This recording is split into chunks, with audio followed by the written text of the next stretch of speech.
വയനാട്ടിലെ മനുഷ്യർക്ക് വേണ്ടി കൊട്ടിപ്പാടുകയാണ് കൊച്ചിയിലെ റിഥം സർക്കിൾ എന്ന മ്യൂസിക് ബാൻഡ്. ഫോർട്ട് കൊച്ചി വീഥിയിൽ ഒരു കൂട്ടം യുവാക്കൾ വയനാടിനായി കൊട്ടിയ ഈണങ്ങൾ കേട്ട് നിരവധി പേരാണ് സഹായവുമായി എത്തിയത്. ലഭിക്കുന്ന പണം മുഖ്യമന്ത്രിയുടെ ദുരിതാശ്വാസ നിധിയിലേക്ക് നൽകും.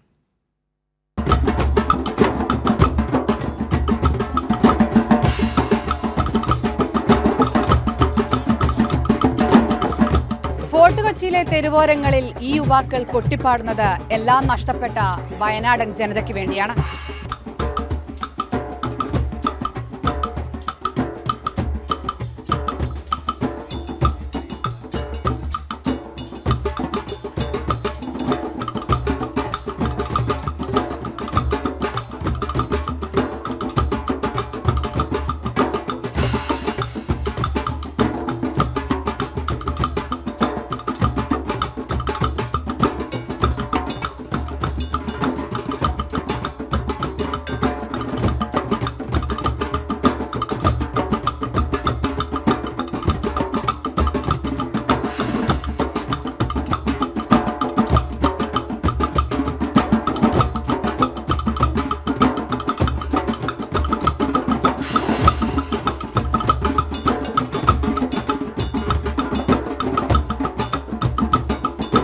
ആക്ച്വലി വയനാട്ടിൽ ഇത്രയും വലിയൊരു പ്രശ്നം ഉണ്ടാക്കുവാൻ എല്ലാവർക്കും അറിയാമല്ലോ.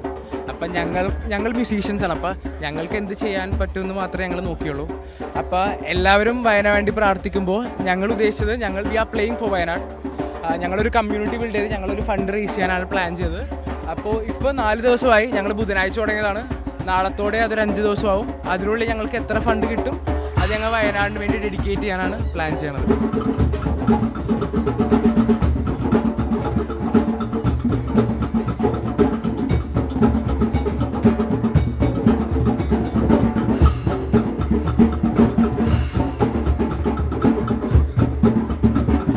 നമ്മൾക്ക് പോയി ഹെൽപ്പ് ചെയ്യാനും സപ്പോർട്ട് ചെയ്യാനും നമുക്ക് പറ്റില്ലാത്തതുകൊണ്ട് നമ്മൾ മ്യൂസിക് എന്തായാലും ചെയ്യുന്നുണ്ട്. സോ അതിൻ്റെ ഭാഗമായിട്ട് നമുക്ക് കുറച്ച് ഫണ്ട് കളക്ട് ചെയ്യാം. എന്നിട്ട് അത് നമുക്ക് ചീഫ് മിനിസ്റ്ററിലേക്ക് കൊടുക്കാമെന്ന് പ്ലാൻ ചെയ്തത്. ബാൻഡ് തുടങ്ങിയിട്ട് നമ്മൾ കുറച്ച് നാളായി. റിഥം സർക്കിൾ എന്ന പേര്. ബാൻഡ് ഡ്രമ്മേഴ്സും പെർക്കേഷൻസിൻ്റെ ഒരു കമ്മ്യൂണിറ്റിയാണ്. നമ്മളെല്ലാവരും എല്ലാ വെനസ്ഡേയും തേഴ്സ്ഡേയ്സും ഫോർട്ട് കൊച്ചി പ്ലേ ചെയ്യുന്നുണ്ട്. സോ ഇങ്ങനത്തെ ഒരു കോഴ്സ് വന്നപ്പോൾ നമ്മൾ വിചാരിച്ചു എന്തായാലും നമ്മൾ പ്ലേ ചെയ്യാണ് ഒരു ഫണ്ടിന് വേണ്ടിയിട്ടും ആൾക്കാർക്ക് വേണ്ടിയിട്ടും. സോ അത് ഇങ്ങനത്തെ ഒരു കോഴ്സിന് വേണ്ടിയിട്ടായിരിക്കുമ്പോൾ കുറച്ചും കൂടി ആൾക്കാർ വരാൻ തുടങ്ങി. പല ആൾക്കാർ സപ്പോർട്ട് ചെയ്യാൻ തുടങ്ങി. അപ്പോൾ നല്ല രീതിയിലൊരു ഫണ്ട് കളക്ട് ചെയ്തിട്ട് കൊടുക്കാം എന്നുള്ള പ്ലാൻ ചെയ്യുന്നത്. നമ്മൾ ഫസ്റ്റ് വന്ന ഫണ്ട് നമ്മൾ ഓൾറെഡി കൊടുത്തായിരുന്നത്.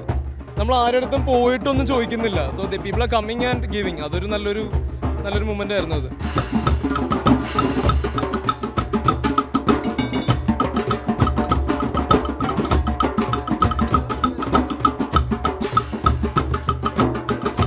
കയ്യിലുള്ള ഏക സമ്പാദ്യം സംഗീതമാണ്. ആ സംഗീതത്തെ മുറുകെ പിടിച്ചാണ് ഇവർ വയനാടിനെ ചേർത്ത് പിടിക്കുന്നത്. ക്യാമറമാൻ ഫൈസലിനോടൊപ്പം അർച്ചന വിനോദ്, കൈരളി ന്യൂസ്, കൊച്ചി.